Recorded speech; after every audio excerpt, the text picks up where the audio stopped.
Sarah wiped the sweat from her forehead as she adjusted the heavy canvas covering the supply wagon. The morning sun beat down mercilessly on the dusty trail that stretched endlessly before her. She had been traveling for 3 days now, carrying medicine and food to the remote settlement of Cedar Ridge. The journey was supposed to take 4 days, but her horse had gone lame yesterday, forcing her to walk alongside the wagon and slow her pace considerably. At 26, Sarah had made this journey dozens of times. As the only trained nurse within 100 miles, she often found herself carrying supplies between settlements. The work was dangerous and exhausting, but someone had to do it. Too many people depended on these deliveries for their survival. The trail wound through rocky terrain dotted with scrub brush and ancient oak trees. In the distance, purple mountains rose against the clear blue sky. Sarah loved this wild country despite its dangers. There was something about the vast open spaces that made her feel truly free, even when she was bone-tired and worried about making her delivery on time. She heard the sound before she saw anything. A low moan, barely audible over the creaking of her wagon wheels and the clip-clop of her horse's hooves. Sarah stopped immediately, her hand instinctively moving to the rifle secured beside her on the wagon seat. Living alone in this territory had taught her to be cautious. Strange sounds usually meant trouble. The moan came again, weaker this time. It was definitely human, and whoever was making it sounded like they were in serious pain. Sarah's medical training kicked in, overriding her natural caution. She secured the wagon brake and climbed down, rifle in hand but pointed toward the ground. Following the sound, she pushed through a cluster of mesquite bushes about 50 yards from the trail. There, lying in the shade of a large boulder, was a man. He was unconscious now, but his labored breathing told her he was still alive. Sarah approached carefully, scanning the area for any signs of danger before kneeling beside him. The man appeared to be in his early 30s, with long black hair and bronze skin that suggested Native American heritage. He wore buckskin clothing that was well made but torn and bloody. A deep gash ran along his left shoulder, and his right leg was bent at an unnatural angle. Dried blood covered much of his shirt, and his face was pale beneath his natural coloring. Sarah set her rifle aside and began examining his injuries more closely. The shoulder wound was deep but had stopped bleeding. The leg was definitely broken, probably from a fall. She checked his pulse and found it weak but steady. Dehydration was clearly a major concern. His lips were cracked and dry, and his skin felt hot to the touch. She hurried back to her wagon and gathered her medical supplies. Sarah always carried a well-stocked kit when traveling between settlements. Clean bandages, antiseptic, laudanum for pain, and various herbs and medicines filled a wooden box that rarely left her side. Returning to the injured man, she began cleaning his wounds with precious water from her canteen. As she worked, she wondered how long he had been lying here. The blood on his clothes was completely dry, suggesting at least several hours, possibly longer. How had he ended up here, so far from any settlement she knew of? The shoulder wound required immediate attention.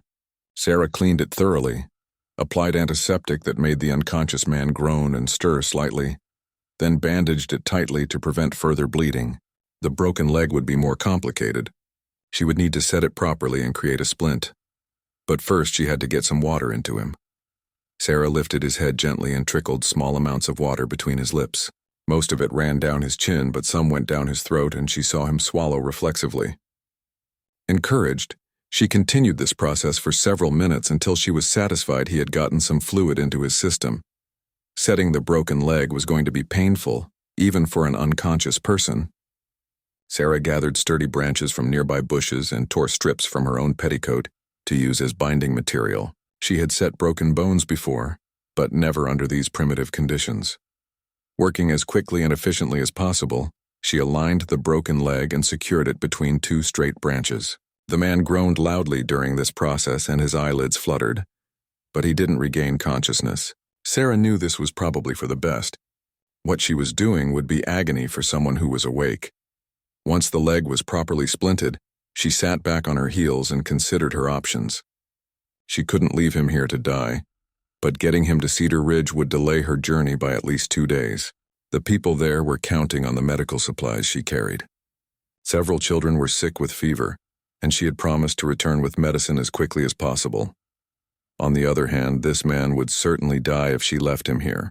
The nearest settlement in the other direction was at least 3 days away, and that was traveling fast with a good horse. Even if someone came looking for him, they probably wouldn't find him in time. Sarah made her decision. She would take him with her to Cedar Ridge. The town had a doctor who could provide better care than she could give under these conditions. It was the right thing to do, even if it meant disappointing people who were depending on her quick return. Getting an unconscious man onto her supply wagon was going to be a challenge. The man was tall and solidly built, probably weighing at least 60 pounds more than she did. Sarah rigged a makeshift stretcher using a blanket and 2 long branches, then spent the better part of an hour slowly dragging him to the wagon. Loading him into the back required creative use of ropes and her horse's strength, but eventually, she managed to get him settled among the supply crates. She made him as comfortable as possible with blankets and positioned him so his broken leg was supported. As Sarah climbed back onto the wagon seat and urged her horse forward, she glanced back at her unexpected passenger. Something about him seemed familiar, though she was certain she had never seen him before. There was something in the fine quality of his clothing and the silver ornaments in his hair that suggested he was someone important. Little did Sarah know that the unconscious man she had just saved was Standing Bear, eldest son of Chief Running Wolf, and heir to leadership of the most powerful tribe in the territory. The wagon jolted over a particularly rough section of trail, and Sarah heard a low groan from behind her. She immediately pulled the horse to a stop and climbed into the back to check on her patient. The man's eyes were open now, dark brown and filled with confusion and pain. He tried to sit up but fell back with a sharp intake of breath. "Easy there," Sarah said gently, placing a restraining hand on his good shoulder. "You're hurt pretty badly. I found you unconscious by the trail and I'm taking you to a doctor." The man's eyes focused on her face with obvious effort. When he spoke, his English was clear but accented. Who are you?" His voice was weak and hoarse from dehydration. "My name is Sarah Mitchell. I'm a nurse traveling between settlements." She reached for her water canteen. "Here, you need to drink some water. Small sips." He allowed her to help him drink, studying her face as she worked. "How long?" he asked after several sips. "How long what?" "How long were you unconscious?"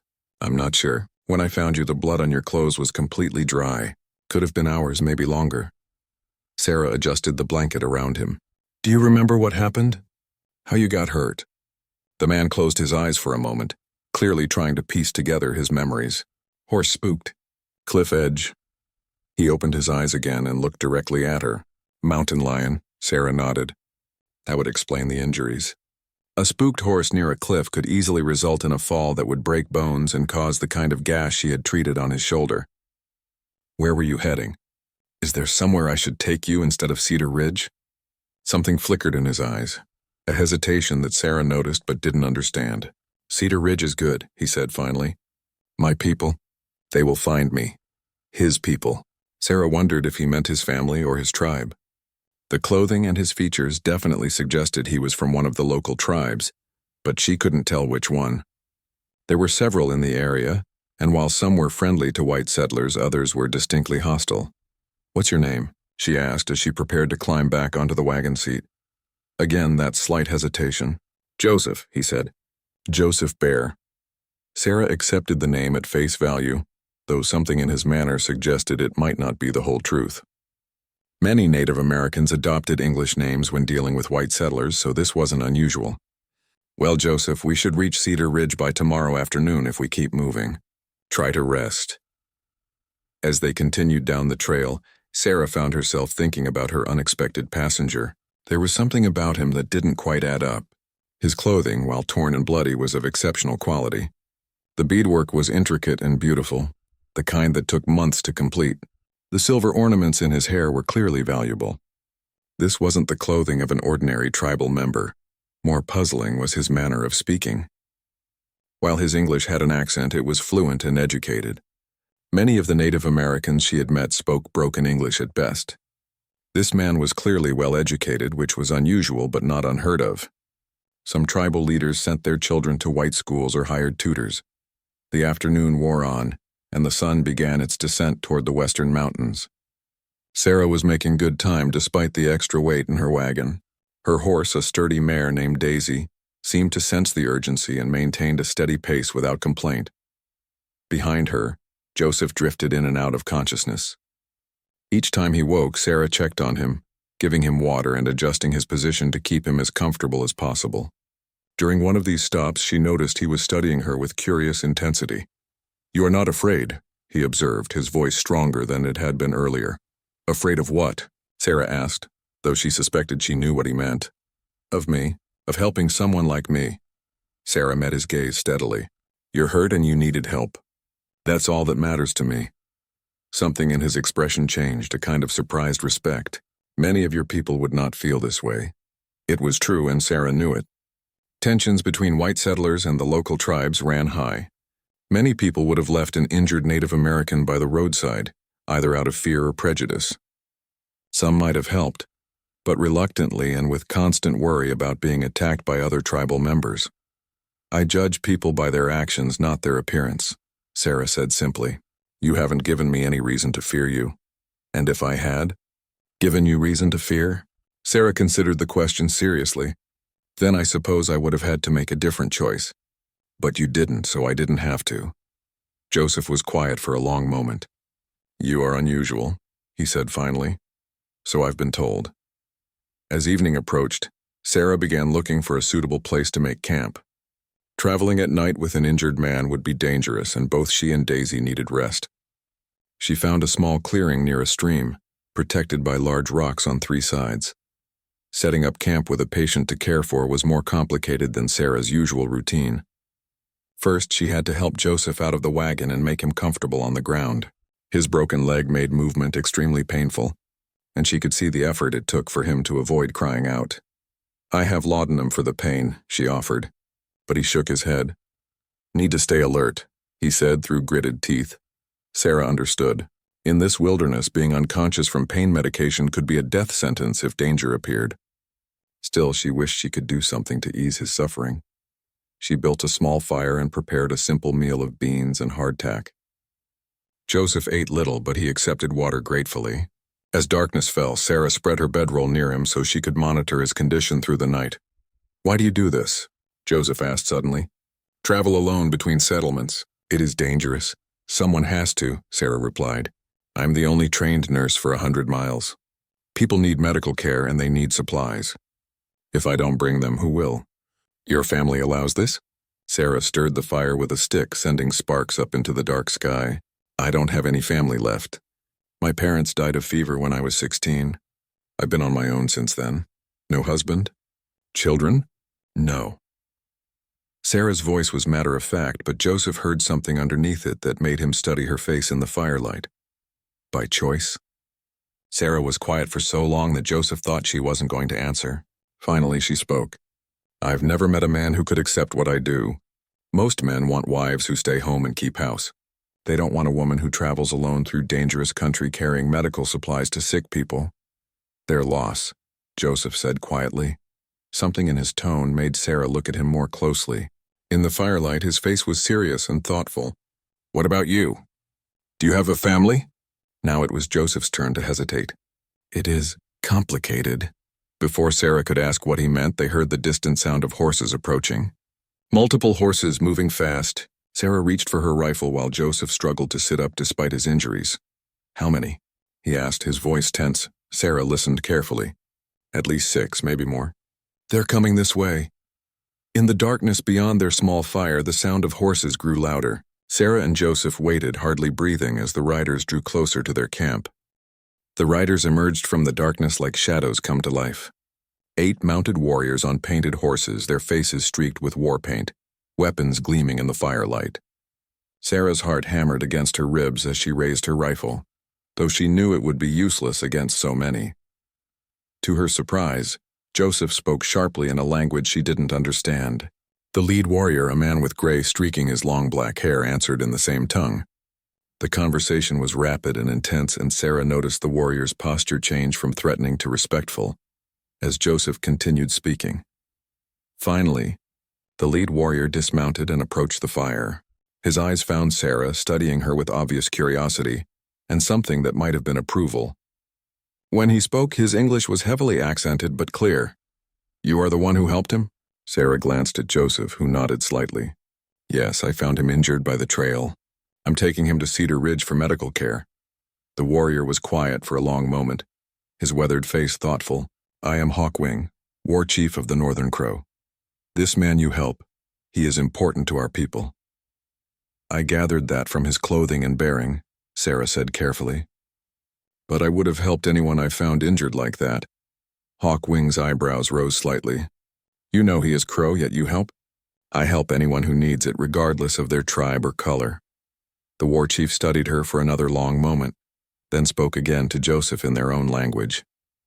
Joseph's response was longer this time, and Sarah caught him gesturing toward her several times. When he finished, Hawkwing looked at her with what was unmistakably respect. "He says you saved his life, says you showed great skill and courage." Hawkwing paused. "He also says you do not know who he is." Sarah looked between the two men, suddenly feeling like she was missing something important. "Should I know who he is?" Joseph tried to sit up straighter, wincing with pain. "Sarah, I have not been completely honest with you about my identity." A cold feeling settled in Sarah's stomach. Had she rescued someone dangerous? A wanted criminal? A war leader planning attacks on settlements? "My name is not Joseph Bear," he continued. "It is Standing Bear. I am the son of Chief Running Wolf." The words hit Sarah like a physical blow. Running Wolf was the most powerful chief in the territory, leader of a confederation of tribes that controlled thousands of square miles of land. The peace treaty with his people was fragile at best, and many settlements lived in constant fear of war. "You're the chief's son?" Sarah's voice came out as barely a whisper. "His eldest son," Hawkwing confirmed. "His heir," Sarah's mind reeled. She had saved the life of the future leader of the most powerful Native American confederation in the region. A man whose decisions could mean war or peace for thousands of people. The implications were staggering. "Why didn't you tell me?" she asked Standing Bear. "Would you have helped if you had known?" Sarah thought about it honestly. "I don't know, maybe, I hope so. That is why I did not tell you. I wanted to see who you truly were when you had no reason to help except kindness." Hawkwing spoke again to Standing Bear, his tone urgent. Standing Bear answered, but shook his head firmly at whatever the war chief was suggesting. The conversation grew heated, with several of the other warriors joining in. "What are they saying?" Sarah asked. Standing Bear looked tired and in pain, but his voice was steady. "They want to take me home immediately. They are worried about my injuries and angry that I have been missing for 2 days." "That sounds reasonable. They also want to take you with us." Sarah's blood turned to ice. "Why?" "Because you have seen me injured and vulnerable. Because you know our location and our numbers. Some of them think you could be a spy. But you told them I saved your life." "Yes, and that is why they are not simply killing you." Standing Bear's blunt words sent a chill through Sarah. "Hawkwing believes you should be brought before my father, so he can decide what to do with you." Sarah looked around, at the circle of mounted warriors. In the firelight, their faces were hard and unforgiving. She realized that her act of mercy might have signed her death warrant. "What do you think your father will decide?" she asked, trying to keep her voice steady. Standing Bear met her eyes. "I do not know. He is a fair man, but he thinks first of protecting our people. A white woman who knows too much about our movements." He didn't need to finish the sentence. Sarah understood perfectly. She would be seen as a threat regardless of her intentions. "However," Standing Bear continued, raising his voice so all the warriors could hear, "I claim the right of protection for this woman. She saved my life when she could have left me to die. By the laws of our people, her life is now connected to mine." Hawkwing's expression darkened. "That is a dangerous claim to make, Standing Bear. It means you take responsibility for all her actions. If she proves to be a threat to our people, her betrayal will be yours as well." "I understand. And if your father disagrees with your judgment, then I will face the consequences." Sarah stared at Standing Bear in amazement. He was risking his own position, possibly his life, to protect her. But she also realized that his protection might not be enough if his father decided she was too dangerous to live. "There is another way," she said quietly. All eyes turned to her. "I need to get medical supplies to Cedar Ridge. People there are sick and waiting for medicine. Let me complete my journey first. After that, I'll come willingly to speak with your chief," Hawkwing snorted. "And give you time to warn other settlements of our location? To bring soldiers?" "No," Sarah said firmly. "I give you my word that I will tell no one what I have seen here. And I will come to your village as soon as I've delivered the medicine." The word of a white woman means Nothing, one of the other warriors said in heavily accented English. Standing. Bear struggled to sit up straighter despite his pain. Her word means something to me. She could have left me to die, but she didn't. She could have taken my weapons and horse while I was unconscious, but she didn't. She has already proven her honor. Hawkwing was quiet for a long time, clearly weighing his options. Finally, he spoke. 3 days. You have 3 days to deliver your medicine and return to the great oak tree at Willow Creek. We will meet you there. And if I don't come, then we will come for you, and we will assume that you have betrayed Standing Bear's trust. Sarah nodded, understanding the threat behind his words. I'll be there. I will come with you, Standing Bear said, attempting to stand. No. Hawkwing's voice was firm. You are injured and need care. You will come with us now. He's right, Sarah said gently. Your leg needs proper setting and that shoulder wound needs constant attention. I can't give you what you need while we're traveling. Standing Bear looked frustrated but nodded reluctantly. Very well. But Sarah, you must promise me something. What? Promise me you will come to Willow Creek. Do not try to run or hide. It will only make things worse for both of us. Sarah met his eyes steadily. I promise. As the warriors prepared to leave, taking Standing Bear with them, Sarah felt a strange sense of loss. In the space of 1 day, this man had become important to her in a way she didn't fully understand. Now he was leaving, and she might never see him again. Standing Bear seemed to sense her thoughts. 3 days, he said as Hawkwing helped him onto a horse. I will be waiting at Willow Creek. As the war party disappeared into the darkness, Sarah was left alone by her dying fire, wondering what she had gotten herself into and whether she would live to regret her act of kindness. Sarah barely slept that night. Every sound in the darkness made her reach for her rifle, expecting more warriors to emerge from the shadows. When dawn finally came, she packed her camp quickly and urged Daisy toward Cedar Ridge, pushing harder than she normally would. The sooner she delivered the medical supplies, the sooner she could keep her promise to return to Willow Creek. Cedar Ridge was a small settlement of about 50 families, nestled in a valley between 2 hills. As Sarah's wagon rolled down the main street, people came out of their houses to greet her. She could see the relief on their faces, especially the women whose children had been sick with fever. Dr. William Harrison met her at his small clinic, a thin man in his 50s with kind eyes and gentle hands. Sarah, thank God you're here. We've had 3 more children come down with the fever since you left. I've been worried we might lose some of them without proper medicine. Sarah unloaded the medical supplies with unusual urgency, her mind only half on the task. Dr. Harrison noticed her distracted manner as they inventoried the medicines and bandages. Everything all right, Sarah? You seem troubled. Sarah hesitated. She had promised not to tell anyone about her encounter with Standing Bear and his warriors, but she desperately needed advice. Dr. Harrison had lived in this territory for 20 years and knew the local tribes better than most white settlers. Doctor, what do you know about Chief Running Wolf and his people? Dr. Harrison's eyebrows rose. That's an odd question. Why do you ask? I'm just curious. I've heard his name mentioned, but I don't know much about him. The doctor set down the bottle of laudanum he had been examining and looked at her carefully. Running Wolf is the most powerful chief in this region. He leads a confederation of several tribes, maybe 2,000 warriors in total. He's intelligent, strategic, and absolutely devoted to protecting his people. Is he hostile to white settlers? That's complicated. He's not automatically hostile, but he's deeply suspicious. His people have been betrayed by white authorities too many times. He'll honor agreements if he believes the other party will do the same, but he has no tolerance for lies or broken promises. Dr. Harrison paused, studying Sarah's face. His eldest son, Standing Bear, is said to be even more formidable than his father. Educated in white schools, but completely loyal to his people. Some say he'll be an even stronger leader than Running Wolf when his time comes. Sarah's heart skipped a beat hearing Standing Bear described this way. The man she had bandaged and given water to was apparently one of the most feared and respected warriors in the territory. Have you ever met any of them? She asked once about 5 years ago. Standing Bear came to treat with the territorial governor. I was asked to provide medical assessment for the negotiations. Dr. Harrison's expression grew thoughtful. He impressed me. Intelligent, articulate, but also clearly someone you wouldn't want as an enemy. What did he look like? Now Dr. Harrison was clearly puzzled by her line of questioning. Tall, strong build, probably in his early 30s. long black hair with silver ornaments, dressed in high-quality traditional clothing. "Why all these questions, Sarah?" Before Sarah could answer, a commotion outside interrupted them.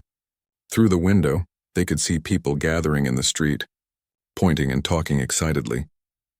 Dr. Harrison and Sarah stepped outside to see what was happening. Martha Collins, the wife of the local shopkeeper, was talking rapidly to a group of women. "I'm telling you, I saw them with my own eyes.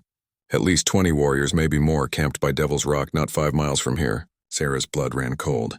Devil's Rock was directly between Cedar Ridge and Willow Creek. Are you sure, Martha? Dr. Harrison asked, his voice concerned. "Positive.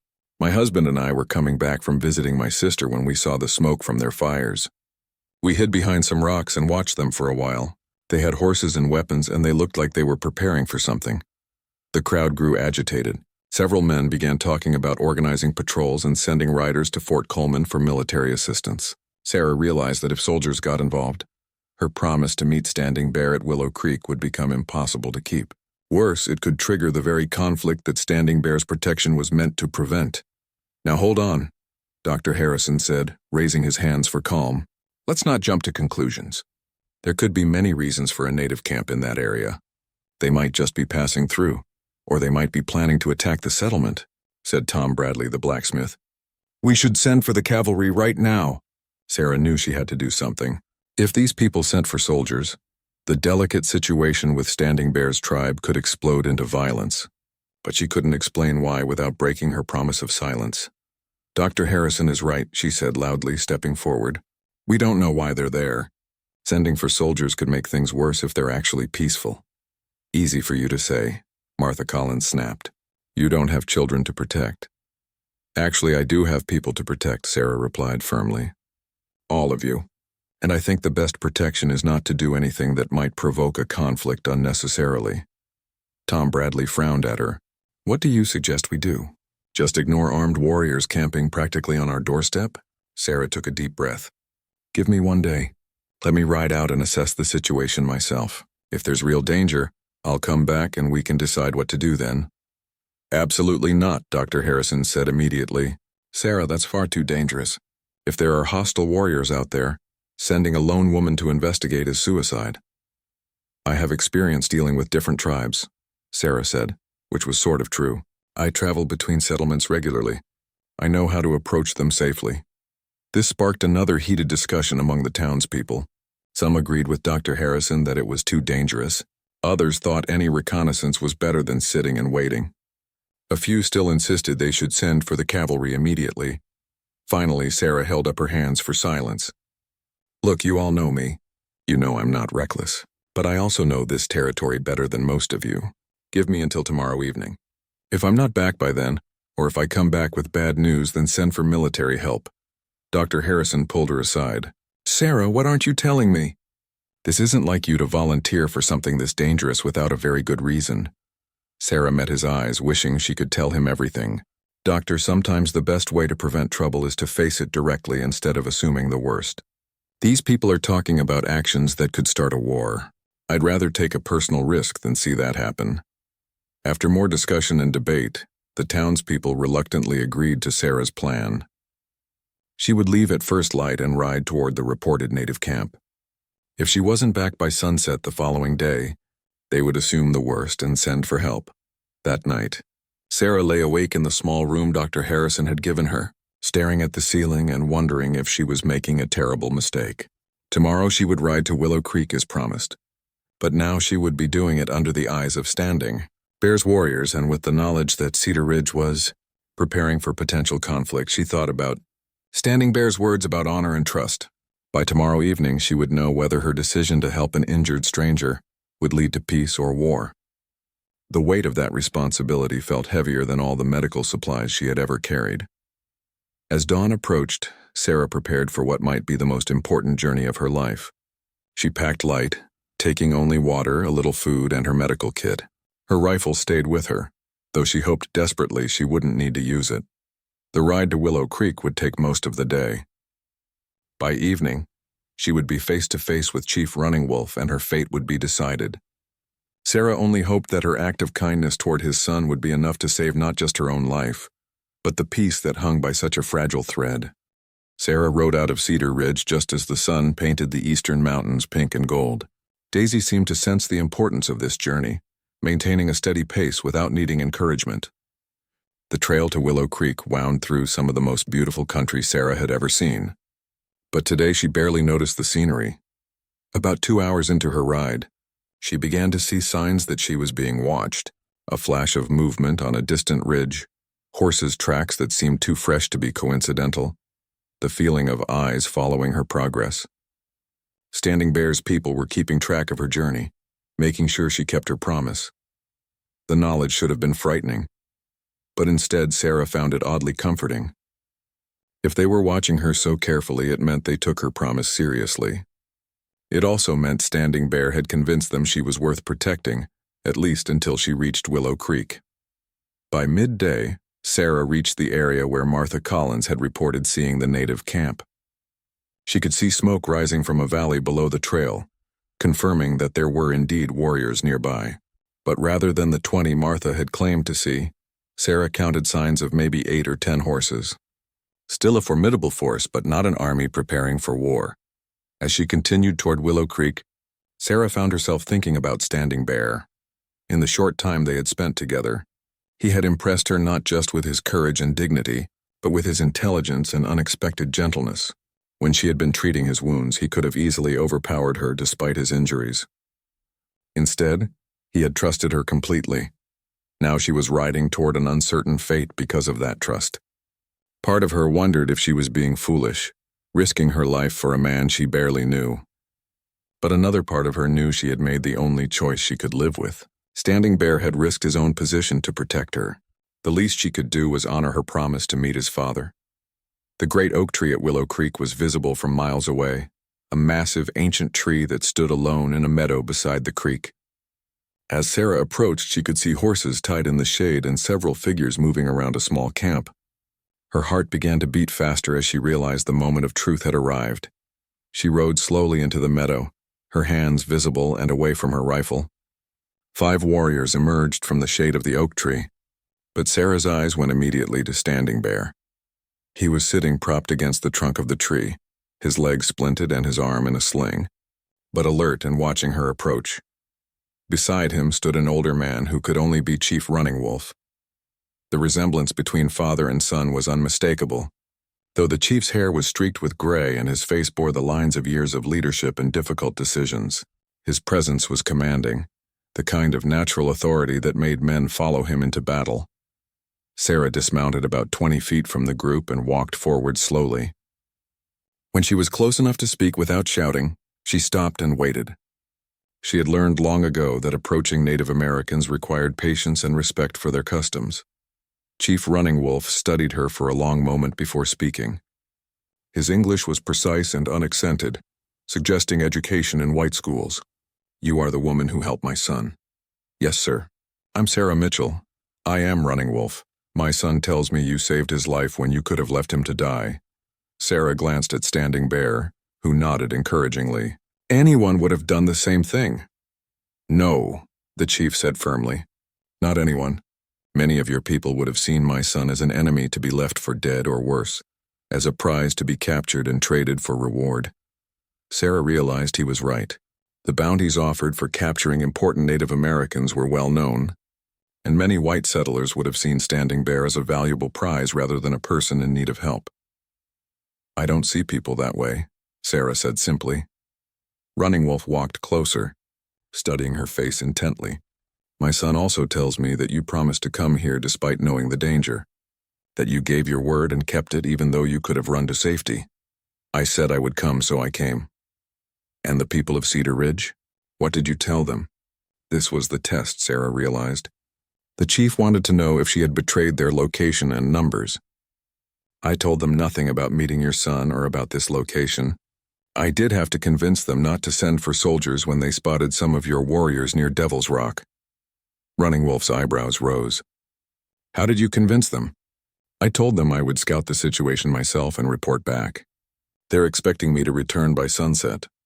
"And what will you tell them when you return?" Sarah took a deep breath. This was the crucial moment. "That depends on what you decide here. If you let me go in peace, I'll tell them the warriors were just passing through and pose no threat. If you decide I'm too dangerous to live, well, then I won't be telling them anything. Standing Bear struggled to stand, wincing with pain. Father, she speaks truthfully. I have seen her character. She can be trusted. Running Wolf held up a hand for silence, still studying Sarah. You understand the position you have put us in. You have seen our numbers, our location, our movements. You know my son was injured and vulnerable. This knowledge could be used against us. It could, Sarah agreed, but it won't be. I give you my word. The word of a white woman. Sarah felt anger flash through her, but she kept her voice level. The word of a person who honors her promises regardless of her color. Something in Running Wolf's expression shifted, a flicker of what might have been approval. You have courage. Most white people would be begging for their lives by now. Would begging change your decision? No. Then there's no point in it. Running Wolf was quiet for a long moment, then began speaking in his own language to the other warriors. The conversation was intense, with several of the men speaking forcefully. Sarah caught Standing Bear's name mentioned several times, along with words that sounded like arguments. Finally, Standing Bear spoke, his voice carrying the authority of his position despite his injuries. When he finished, the other warriors fell silent, though some looked unhappy. Running Wolf turned back to Sarah. My son has invoked an old law of our people. Because you saved his life, he claims the right to offer you protection and sanctuary. This means your life becomes part of our tribe's responsibility. Sarah wasn't sure if this was good news or bad news. What does that mean exactly? It means you are under our protection as long as you honor your promises to us. But it also means that if you betray that trust, the consequences will be severe not just for you, but for my son as well. Standing Bear stepped forward, moving carefully because of his injuries. Sarah, what my father is offering is very rare.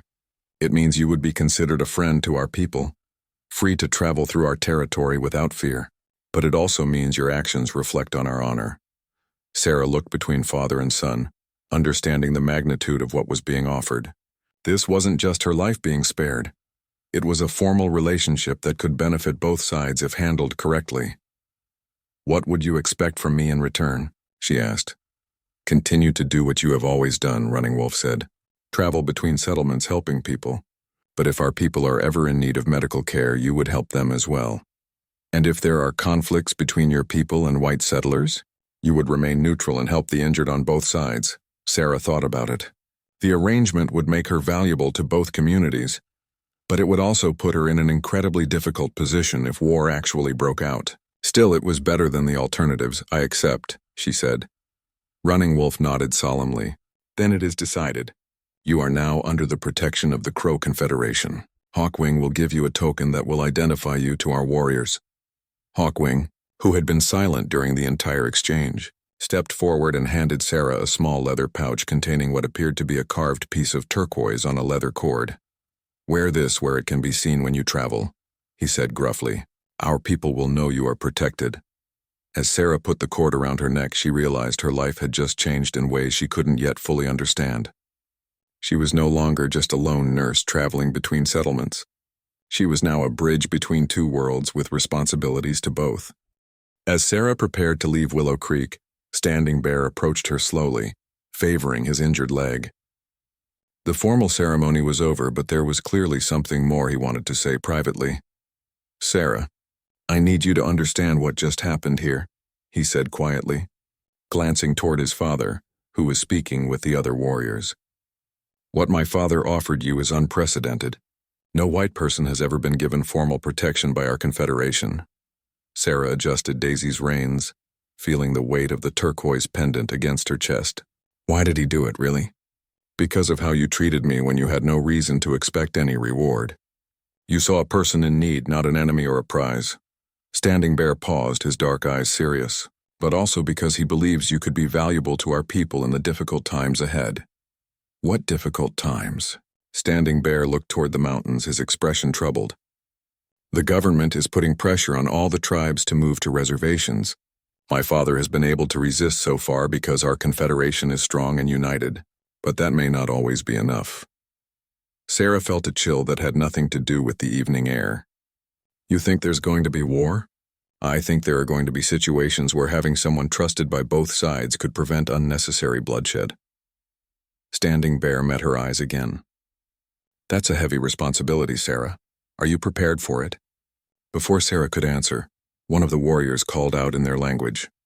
Standing Bear replied, then turned back to her. You need to go. The sun is setting and your people will be worried. As Sarah mounted Daisy, Standing Bear caught her horse's bridle. Sarah, one more thing. If you ever need help, real help, send word to the trading post at Bear Creek. The owner, Joe Martinez, gets messages to us. Why are you telling me this? Standing Bear's expression was unreadable. Because I have a feeling your new position is going to put you in danger from both sides. Some of your people will see you as a traitor for accepting our protection. Some of mine will see you as a threat that should be eliminated. The thought was sobering. Sarah had been so focused on the immediate crisis that she hadn't considered the long-term implications of her new status. Do you regret asking your father to protect me? She asked. Standing Bear was quiet for a moment. Ask me again in a year, he said finally. But Sarah, whatever happens, remember that you acted with honor. That matters more than the consequences. As Sarah rode away from Willow Creek, she could feel Standing Bear watching her until she disappeared into the growing darkness. The ride back to Cedar Ridge gave her time to think about everything that had happened and what it might mean for her future. She reached Cedar Ridge just as the church bell was ringing 8 o'clock. The entire town seemed to be waiting for her, gathering in the main street as she rode in. Dr. Harrison pushed through the crowd to reach her first. Sarah, thank God you're safe. What did you find? Sarah dismounted slowly, very aware that every person in town was watching her and waiting for her answer. The wrong words here could still trigger the very conflict she was trying to prevent. I found a small band of warriors. Maybe 8 or 10 camped near Devil's Rock, she said, speaking loudly enough for everyone to hear. Their hunting party, passing through on their way north. They have no interest in Cedar Ridge and will be gone within a day or two. Tom Bradley stepped forward, his face skeptical. How can you be sure? Did you actually talk to them? I observed them from a safe distance for several hours. They're not behaving like a war party. No scouts, no weapons preparation, no signs they're planning any kind of attack. Sarah hoped her lies sounded convincing. They're just traveling through. Dr. Harrison studied her face in the lamplight. You're certain there's no threat? I'm certain. Sarah met his eyes steadily. There's no need to send for soldiers or take any defensive action. The situation will resolve itself in a day or two when they move on. Most of the townspeople seemed satisfied with this explanation, but Sarah noticed a few skeptical faces in the crowd. Martha Collins in particular looked unconvinced, whispering to her husband and pointing at Sarah. Over the next 3 days, Sarah tried to settle back into her normal routine, but everything had changed. She found herself constantly aware of the turquoise pendant hidden beneath her shirt, a tangible reminder of her new status. More troubling, she began to notice that some people in Cedar Ridge were treating her differently. The change was subtle at first. A few people seemed cooler in their greetings. Conversation stopped when she entered rooms, and she caught several people staring at her with expressions she couldn't quite read. It all came to a head on her 4th day back when Martha Collins confronted her directly. Sarah Mitchell, I think you're lying about what you saw out there, Martha said loudly in the middle of the general store, making sure everyone could hear. I think those Indians are still camped nearby, and I think you made some kind of deal with them.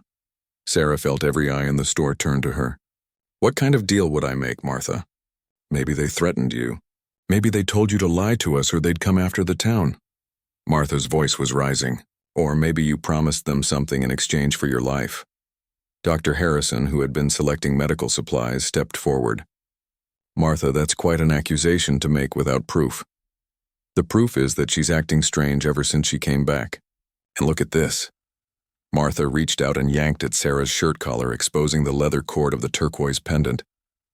A collective gasp went up from the people in the store. Native American jewelry was distinctive and recognizable, and everyone knew that such items were not given lightly. Where did you get that? Tom Bradley demanded, his voice harsh. Sarah's mind raced. She could lie, claim she had found it or traded for it, but the quality of the piece would make that story unbelievable. Or she could tell the truth and face the consequences. It was given to me, she said quietly. By who? Sarah lifted her chin defiantly. By people who recognized that I had helped one of their injured. The store erupted in angry voices. I knew it, Martha shouted. She did make a deal with them. What kind of help? Dr. Harrison asked, his voice concerned but not accusatory. Sarah took a deep breath. I found an injured man on the trail and treated his wounds. When his people found us, they were grateful enough to give me this token of safe passage through their territory. You saved the life of a hostile Indian? Tom Bradley's face was flushed with anger. I saved the life of an injured human being, Sarah replied firmly. Just like I would save yours if you were hurt. That's treason, someone shouted from the back of the store. That's being a doctor, Sarah shot back. I don't ask people their politics before I treat their wounds. The argument continued for several more minutes, with the townspeople divided between those who supported Sarah's actions and those who saw them as betrayal. Finally, Dr. Harrison called for calm. This is Sarah's decision to make, he said firmly. She's risked her life countless times bringing medical supplies to this community. If she chooses to help injured people regardless of their race, that's consistent with everything I know about her character. But Sarah could see that the damage was done. Trust once broken would be difficult to repair. As she left the store, she heard the arguments continuing behind her, and she knew that word of this confrontation would spread quickly to other settlements. That evening, as Sarah sat alone in her small cabin on the edge of town, she reflected on Standing Bear's warning about being caught between two worlds. She was beginning to understand that her act of mercy had set in motion events that would change not just her life, but potentially the delicate balance of peace in the entire territory. Outside her window, she could see lights in the windows of Cedar Ridge, but she had never felt more alone. The turquoise pendant around her neck felt heavier with each passing hour, a symbol of protection that might also be her doom. 2 weeks after the confrontation in the general store, Sarah's world changed again. She was returning from a routine delivery to a ranch south of Cedar Ridge when she spotted smoke rising from the direction of town. Not the normal chimney smoke of evening cooking fires, but thick, black smoke that spoke of serious trouble. Sarah urged Daisy into a gallop, her heart racing with fear. As she crested the hill overlooking Cedar Ridge, she could see that the blacksmith shop was on fire, and people were running frantically with buckets of water. But what made her blood run cold was the sight of mounted soldiers in the town square. She rode hard into town, pulling up near Dr. Harrison's clinic. The doctor emerged as she dismounted, his face grim with worry. Sarah, thank God you're here. We need your help badly. What happened? Why are there soldiers here? There was a raid this morning.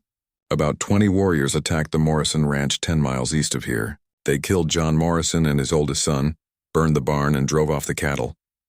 Dr. Harrison's voice was tight with controlled emotion. Mrs. Morrison and her 2 younger children are in my clinic. She's been shot in the shoulder and one of the children has a head injury. Sarah's stomach dropped. Was it Running Wolf's people? We don't know for certain, but the survivors described warriors painted for war riding painted horses. The soldiers arrived an hour ago and they're organizing search parties. Dr. Harrison paused, studying her face. Sarah, there's something else. Some people are saying this attack proves you were working with hostile Indians all along. Before Sarah could respond, a harsh voice interrupted them. Well, if it isn't the Indian lover herself. Sarah turned to see Captain James Mitchell approaching, a tall man in his 40s with cold blue eyes and a permanent sneer. Despite sharing her last name, they were not related, a fact Sarah was grateful for every time she encountered him. Captain Mitchell, Sarah said evenly. I understand there's been trouble. Trouble? The captain's voice was mocking. 20 armed savages murdered an entire family and you call it trouble? But then I suppose that doesn't concern you much, does it? Any loss of life concerns me. Does it? Because some folks are wondering if maybe you passed along information about vulnerable ranches when you made your little deal with the hostiles. Sarah felt rage flash through her, but she kept her voice steady. I made no such deal, and I would never endanger innocent people. Then why are you wearing a savage trinket around your neck? Captain Mitchell stepped closer, his hand resting on his saber hilt. That's evidence of collaboration with enemy forces. I could arrest you right now for treason. Dr. Harrison stepped between them. Captain, Sarah has done nothing but help people in this community. Whatever arrangement she made was clearly for peaceful purposes. Was it? Then why did this attack happen just 2 weeks after her mysterious encounter with Indian warriors? Captain Mitchell's voice carried across the street, drawing attention from other soldiers and townspeople. Seems like quite a coincidence to me. Sarah realized that she was in serious danger. The captain was clearly looking for someone to blame for the attack, and her known contact with Running Wolf's people made her a convenient target. Worse, she couldn't defend herself without revealing information that might endanger Standing Bear and his father. "Captain," she said carefully, "I understand your anger about the attack. But arresting me won't bring back the Morrison family or catch the raiders. Maybe not. But it might prevent future attacks by removing their white accomplice." The crowd that had gathered was murmuring agreement with the captain's words. Sarah could see the suspicion and anger in their faces, the need to blame someone for the tragedy that had struck their community. Then she heard a commotion at the edge of town. A lone rider was approaching at full gallop, and even from a distance, Sarah could see it was a Native American. The crowd began backing away nervously, and several soldiers drew their weapons. As the rider came closer, Sarah's heart nearly stopped. It was Standing Bear, riding hard despite his recently healed injuries. He pulled up in the center of the town square, his horse snorting and prancing nervously as soldiers surrounded him with raised rifles. "I come under a flag of truce," Standing Bear called out, holding up a white cloth tied to a stick. "I seek to speak with your leaders about the attack on the Morrison ranch." Captain Mitchell pushed through the crowd, his face flushed with excitement. Well, one of the murdering savages comes to gloat about his handiwork. "I come to bring information about who was responsible for the attack," Standing Bear said, his voice carrying clearly across the square. "The raiders were not from my father's confederation." "Lies," someone shouted from the crowd. "They're all working together." Standing Bear's eyes found Sarah in the crowd, and she saw something in his expression that made her step forward despite the danger. "Let him speak," she called out. "If he has information about the raid, we should hear it." "Of course you'd say that," Captain Mitchell sneered. "Your Indian friends probably sent you a message about what story to tell." Standing Bear dismounted slowly, keeping his hands visible and away from his weapons. "The attack was carried out by renegades led by a war chief called Black Hawk. He was exiled from our confederation 3 months ago for attacking peaceful white settlers without authorization."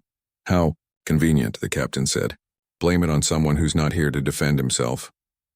"Black Hawk leads maybe 40 warriors who follow no chief and honor no treaties," Standing Bear continued. "My father sent me to warn your people that he is in this area and to offer our help in tracking him down." Sarah felt a surge of hope. If Running Wolf was offering to help track the actual raiders, it could prove that his confederation wasn't responsible for the attack. But Captain Mitchell wasn't interested in complicated explanations. "The only help we need from your kind is for you to get off our land permanently. And as for you," he turned to Sarah, "you're under arrest for collaboration with enemy forces." 2 soldiers stepped forward to seize Sarah's arms, but Standing Bear's voice stopped them. "Captain, the woman you arrest is under the protection of the Crow Confederation. Harm her, and you will answer to Chief Running Wolf personally." The captain laughed harshly. "Is that a threat?" "It is a statement of fact. She saved my life and has been granted formal protection by our people. If you arrest her without cause, it will be seen as an act of war." The square fell silent except for the crackling of the still-burning blacksmith shop. Sarah could see the wheels turning in Captain Mitchell's head as he weighed his options. Starting a war with Running Wolf's confederation over her arrest would not be popular with his superiors. Dr. Harrison stepped forward again. "Captain, perhaps we should focus on catching the actual raiders instead of arguing about jurisdictions." Standing Bear nodded. "My father offers 20 warriors to help track Black Hawk and his renegades. We know his methods and his likely hiding places." "And why would your father help us?" the captain asked suspiciously. "Because Black Hawk's actions threaten the peace treaty between our peoples. His attacks give you reason to demand that all tribes be moved to reservations. My father wants him stopped as much as you do." Sarah could see that several people in the crowd were beginning to consider Standing Bear's words seriously. The offer of help in tracking the raiders was more useful than arresting her would be. Captain Mitchell seemed to realize this as well. "I'll consider your father's offer," he said grudgingly. "But the woman stays under suspicion until this matter is resolved." Standing Bear met Sarah's eyes across the crowd. "She will be available if you have questions. But she will not be imprisoned for helping an injured man." As the crowd began to disperse and the soldiers organized their pursuit of the raiders, Sarah found herself caught between relief and fear. Standing Bear's intervention had saved her from immediate arrest, but it had also publicly confirmed her connection to his people. There would be no hiding that relationship now. Over the following days, the joint pursuit of Black Hawk's renegades proved successful. The combination of the soldiers' weapons and the native trackers' knowledge of the terrain led to the capture of most of the war party within a week. Black Hawk himself was killed resisting capture, ending the immediate threat to local settlements. The success of the cooperation between the Army and Running Wolf's warriors forced even Captain Mitchell to admit that not all Native Americans were hostile.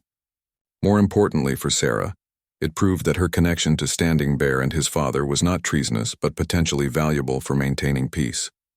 6 months later, Sarah received an official appointment as liaison between the territorial government and the Crow Confederation. Her unique position as someone trusted by both sides made her invaluable in preventing misunderstandings that could lead to conflict. Standing Bear, fully recovered from his injuries, became a frequent visitor to the settlements in his role as his father's representative. Each time he came to Cedar Ridge, he would stop by Sarah's clinic, ostensibly to discuss tribal medical needs, but really to continue the friendship that had begun when she found him dying beside the trail. One evening, as they sat on the porch of her clinic, watching the sunset over the mountains, Standing Bear asked her a question that had been on his mind for months.